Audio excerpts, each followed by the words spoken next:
நேற்று நான் கிணத்து தவளை வீட்டுக்கு போயிருந்தேன். அந்த கிணத்து தவளைன்னு சொல்கிறது அவனுக்கு ஒரு சங்கட்டமாக இருக்காமா. சரி, இனிமேல் நம்ம கிணத்து தவளைன்னு சொல்ல தேவை கிடையாது. ஓகே. ஆனாலும் அவன் ஒரு துரோகி. ஏன் அப்படின்னா, உண்மையாலுமே சொல்கிறேன், நம்ம ஒரு ஸ்டூடியோ ஆகட்டும், கம்பெனி ஆகட்டும், கவர்மெண்ட் ஆகட்டும், எல்லாருக்கும் ஒரு சமயத்தில் சில நேரத்தில் டவுன் ஆகிற மாதிரி சூழ்நிலை அமையும். அப்போ நம்ம சரியான நபரோட அரவணைப்பிலையும் ஆலோசனையும் அவங்களோட இருப்பிடத்துக்கு தான் போகணுமே தவிர, எக்காரணத்தை கொண்டும் தவறான நபரோட சூழ்நிலைக்கு நம்ம போகவே கூடாது. ஏன் அப்படின்னா, நேற்று கொஞ்சம் டவுன் ஆன மாதிரி ஒரு சூழ்நிலை. ஏன் அப்படின்னா, காலையிலே கவர்மெண்ட் வீடியோ அப்லோட் பண்ணுங்கள், அதை அப்லோட் பண்ணுங்கள், இதை அப்லோட் பண்ணுங்கள், அப்படி இப்படின்னு எக்கச்சக்கமான கொஸ்டின்னு. சரி, சண்டே லீவு தானே, சரி நம்ம ஓரளவுக்கு தோது பார்த்தேன். ஆனால் இவன் தோதாகலை. சரி, இவன் வீட்டுக்கு போனால் ஓரளவு தோதாகன்னு பார்த்தா, இவனும் அதுக்கு தகுந்த மாதிரியே ஏற்படுத்தினான். இவன் ரோபோட்டிக் மாதிரி 4 பேர் பாராட்டினாங்க, இவனும் சேர்ந்து பாராட்டுவான். 4 பேர் நம்மளை எதோ சொன்னாங்கன்னா இவனும் 4 பேர் கூட சேர்ந்து இவனும் ஒரு மாதிரியாக சொல்லுவான்.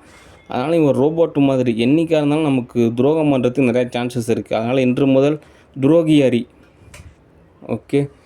அதனால் இறுதியான தகவல் என்ன அப்படின்னா, நான்லாம் தோது பார்க்குறது கிடையாது. இந்த காட் ஆஃப் எகிப்து மூவியோட வில்லன் கேரக்டர் ஒருத்தர் இருப்பார். அந்த காட் ஆஃப் எகிப்துன்னு சொல்லிட்டு ஒரு மூவி இருக்குது. அந்த மூவியில் வில்லன் கேரக்டராக ஒருத்தர் நடிச்சிருப்பார். இப்போ நான் சமீபத்தில் புக் பண்ண மூவியில் கூட அவர் பார்ட்டிசிபேட் செஞ்சுருக்காரு. அவர் தான் தோது பார்க்குறாரு இந்த கிணத்து தவளையோட வீட்டுக்கு. எத்தனையோ தரமாக அழகாக பண்பாக இருக்கிறவங்க எத்தனையோ பேர் இருக்காங்க. அவங்கள யாராவது தோது பார்த்தா கூட பரவாயில்ல. போய் கிணத்து தவளை வீட்டையே தோது பார்த்தா இவ்வளோ எரருமே. அதனால் அவர் கொஞ்சம் விலகணும். அந்த கிணத்து தவளை மேலே ஃபோக்கஸ் பண்ணக்கூடாது. ஓகே. துரோகி அறி வீடு நமக்கு தேவையே கிடையாது. இனிமேல் அவங்களோட வீட்டுக்கே நான் போக மாட்டேன். அதே மாதிரி அவனும் அவன் எங்கள் வீட்டுக்கே வரமாட்டான். இருந்தாலும் சொல்லிடுறேன், நீ எங்கள் வீட்டுக்கே வர வேண்டாம், நானும் உங்கள் வீட்டுக்கே வரமாட்டேன். ஓகே. நானும் உங்கள்கிட்ட பேச மாட்டேன், நீ என்கிட்ட பேசவே தேவை கிடையாது. ஓகே. உங்கள் அப்பா பெரிய சயின்டிஸ்ட்டாக கூட இருக்கட்டும், ஒரு பாராட்டு எனக்கு தேவையே கிடையாது. ஓகே. நீங்கள் என்ன வேணால் கோயிலுக்கு போங்க, என்ன வேணால் பண்ணுங்கள். உங்கள் ஃபேமிலிக்கும் எங்கள் ஃபேமிலிக்கும் எந்த சம்மந்தமே கிடையாது. ஓகே. இவனோட காமுயற்சியோ இல்லை இவங்க ஃபேமிலியில் நடந்த ஒரு நிகழ்வோ என்னவோ நடந்து ஏற்பட்டுருச்சு. ஆனாலும் இவன் நல்லா ஜாலியாக சந்தோஷமாக பப்ஜி விளாண்டுட்டு நல்லா சிரிச்சுக்கிட்டு இருக்கிறவங்களாம் மட்டம் தட்டிக்கிட்டு தான் இருக்கிறான்.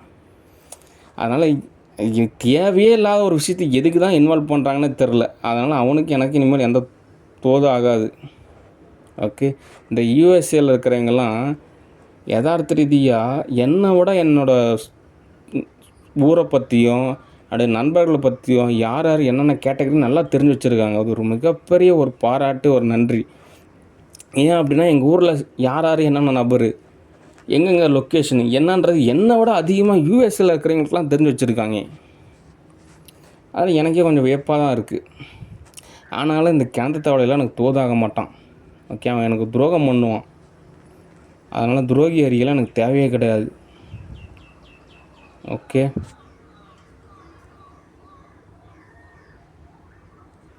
அதனால் சரியான நபர்கள் கூட நம்ம பேசுகிறப்போ பழகிறப்போ தான் நமக்கு ஒரு மோட்டிவேஷனாக இருக்கும். நம்ம வாழ்க்கையானது நம்ம அடுத்த நிலைக்கு கொண்டு போகலாம், நம்ம ஒரு முன்னேறலாம், நிறையா நல்ல விஷயம்லாம் தோணும். சில தீதான நபர்கிட்ட நம்ம பேசுகிறப்போ பழகிறப்போ அவங்க வீட்டுக்கெல்லாம் போகிறப்போ நமக்கு ஒரு நெகட்டிவ் மட்டும்தான் கிடைக்கும். அதை நீங்கள் சரியாக புரிஞ்சுக்கணும். அதனால் இனிமேல் துரோகி அறியெல்லாம் எந்த வகையிலும் தொடர்பு ஏற்படுத்தாதீங்க. ஓகே. சரி, அடுத்து திருமணம் அப்படின்ற ஒரு ஸ்டேட்டஸில் யதார்த்த ரீதியாக என்னோடய ஃப்ரெண்ட்ஸ் எல்லாருமே கல்யாணம் பண்ணி ஆல்ரெடி எல்லாம் 2 குழந்தைங்க வச்சுருக்கானுங்க. எங்களுடைய சொந்தத்துலேங்க பார்த்திங்கன்னா 24, 23 அந்த ஏஜ்லேயே கல்யாணம் பண்ணிடுவாங்க. தினந்தோறும் கேட்குறாங்க கல்யாணம் எப்போ அப்படின்னு. எனக்கே சங்கட்டமாக தான் இருக்குது. அதனால எனக்கு ஒரு திருமணம் அப்படின்றது நடைபெறணும். அதுக்காக கர்த்தர்கிட்ட ஜெபம் பண்ணுங்க. ஓகே. பணம் எப்போ வேணால் சம்பாரிச்சிக்கலாம். ஒரே நாளில் 100 மூவி கூட புக் பண்ணலாம். அந்தளவுக்கு ஸ்டூடியோ அமைக்கிறப்போ. ஏன் ஒரு வாரத்தில் கூட நமக்கு தேவையான மூவிஸ் புக் பண்ணிக்கலாம். எவ்வளோ வேணால் சம்பாரிச்சிக்கலாம்.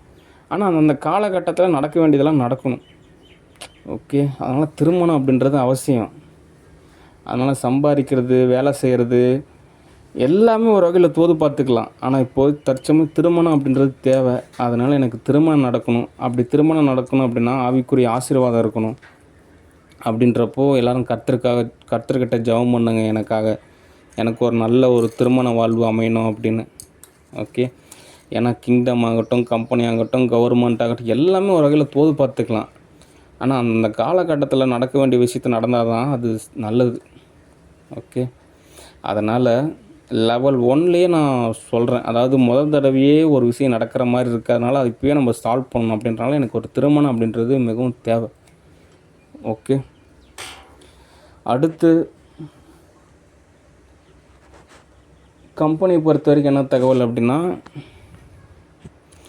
ஒவ்வொரு கம்பெனியுமே ஒவ்வொரு வகையில் ஒரு தோது பார்ப்பாங்க. நான் சோனாலிக்காவை பொறுத்த வரைக்கும் இந்த மாதிரி Rolls Royce, Maserati, Benz, Renault, Ford, Mahindra tractor companies, இந்த மாதிரி எக்கச்சக்கமான கம்பெனிஸ் இருக்குது. அதெல்லாம் அந்தந்த கம்பெனி பொறுத்து. நமக்கு என்ன ஒரு கம்பெனி இருக்கா, சரி என்ன வேலை இருக்கா, என்ன தோது பார்க்கமா, அப்படி தான் பயணிக்கணும். ஓகே, நான் உங்கள்கிட்ட போட்டி போடுறதுனால எனக்கு ஒன்றும் பிரயோஜனமும் கிடையாது, நீங்கள் என்கிட்ட போட்டி போட்டு போகிறனாலையும் ஒரு பிரயோஜனமும் கிடையாது. ஓகே, எனக்குமே எந்த லாபமுமே கிடையாது. ஒரு வேளை இன்வெஸ்டர் கேட்டகரியில் நான் எவ்வளோ தோது பார்த்தாலுமே வருஷத்துக்கு ஒரு டைம் எனக்கு கேஷ் கிடைக்கும், அவ்வளோதான். ஓகே, மற்றபடி ஒரு இணக்கம், ஒரு நட்பு அப்படின்ற மாதிரி ஒரு விஷயம், அவ்வளோதான். ஓகே, அதனால் நான் என்ன தான் முயற்சி செஞ்சாலுமே இந்த கம்பெனியை பொறுத்த வரைக்கும் இவ்வளோ தான் லாபம் கிடைக்கும் அப்படின்றது எனக்கே புரியும். ஓகே, அதனால நான்லாம் ஒன்றும் பெருசாக எக்ஸ்பெக்ட் பண்ண மாட்டேன். சரி ஓகே, நம்ம இவ்வளோ இன்வெஸ்ட் பண்ணுறோமா, இவ்வளோ தான் லாபம் கிடைக்குமா, சரி ஓகே, ஏதோ வேளாண்மை, டிராக்டரு, சரி ஏதோ ஓரளவு உணவுத்துறை ஓரளவு தோது பார்க்குறாங்க, சரி அவ்வளோதான், ஒரு சேவை மாதிரி, அவ்வளோதான். பெருசாக லாபம்லாம் தோது பார்க்குறதுன்றது ரொம்ப சிரமம். ஓகே, அதனால் நம்ம கம்பெனி என்னன்றதை நம்மளே புரிஞ்சுட்டு அதுக்கு தகுந்த மாதிரி நம்ம பக்குவமாக நடந்துக்கணும். ஓகே, இதெல்லாமா நம்ம அப்படி இப்படின்னு சொல்கிறதுனால ஒரு பிரயோஜனமும் கிடையாது. ஆனால் நம்ம கம்பெனியை பற்றி நம்ம ஓரளவு புரிஞ்சுக்கிட்டோமா, அவ்வளோதான். ஒரு பண்பு நிலை, பகுத்தறிவு நிலை, அவ்வளோதான். ஓகே, சரி, இன்றைக்கு தகவல் போதுமானது. நன்றி, வணக்கம், பாய்.